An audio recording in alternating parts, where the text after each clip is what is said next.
नमस्कार. यशवंत हो जयवंत हो.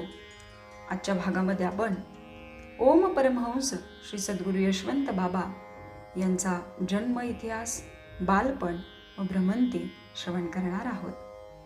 हे ओंकार स्वरूप सद्गुरू यशवंत बाबा, तूच आमचा सद्गुरू, तूच आमचा देव. या चराचरावर तुझी सत्ता आहे. तू नीलकंठ, तूच दयाधन, तूच कृपाळू आहेस. आम्ही मानव देहात आलो हे खरे, पण षड्रिपूंच्या आहारी गेलेले अंधजन आहोत. हे सद्गुरू, आम्हाला मार्ग दिसत नाही. आम्हाला सर्व व्यावहारिक भूक आहेच. तू मात्र भावाचा भुकेलेला परमानंद. परमानंद म्हणता तो तूच आहेस, तेच जय आहेस, तूच खरा यश आहेस, पतित पावन तूच आहेस. हे महान कार्य तुझी मनोमन परवानगी घेऊन सुरू करत आहे. अर्थात कार्यासाठी कृपेचा घन बरसू देत. तू मला आहे असा स्वीकारला आहेस, कारण माझी लायकी काय हे मला व तुलाच ठाऊक आहे. अवगुणांसह संपूर्ण शरणागती एवढेच मी करू शकतो. जो मजवरी विश्वासला त्याचा कार्यभार मी वाहिला. असे आपले ब्रीद, माझ्यातील विद्या आपण जाणता आहातच. इतका मी पडत मूर्ख. बरे, पुण्याई म्हणावी तर ती स्वार्थाने गिळून टाकली.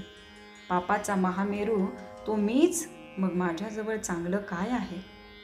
आर्त आणि आर्द हाक मारतो आहे. हे सद्गुरू आई,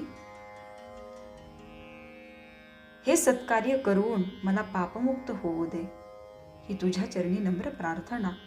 ओम परमहंस सद्गुरू श्री यशवंत बाबा यांच्या जीवन इतिहासाची पाने चाळता चाळता एक महत्त्वाचे तत्व गवसले, ते म्हणजे त्यांचा त्याग. त्यागयोगी बाबांचे जीवन म्हणजे त्रिभुवन ऐश्वर्य ठोकरून जाणारे महान संत.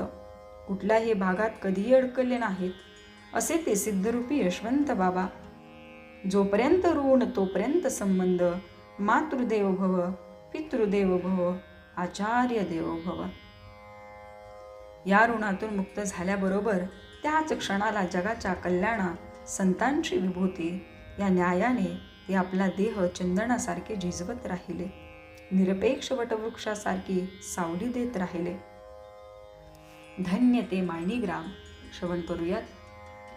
खटाव तालुक्यातील मायनी गाव संतांच्या, योगियांच्या पदस्पर्शाने पावन झालेली भूमी. पूर्वीचे महान योगी सद्गुरू यशवंत बाबांच्या समाधी मंदिराच्या जवळच असणारे एक माळवदी घर. पूर्वी त्याला पाटलाचा वाडा म्हणत असत. गेनू माने नावाचे बऱ्यापैकी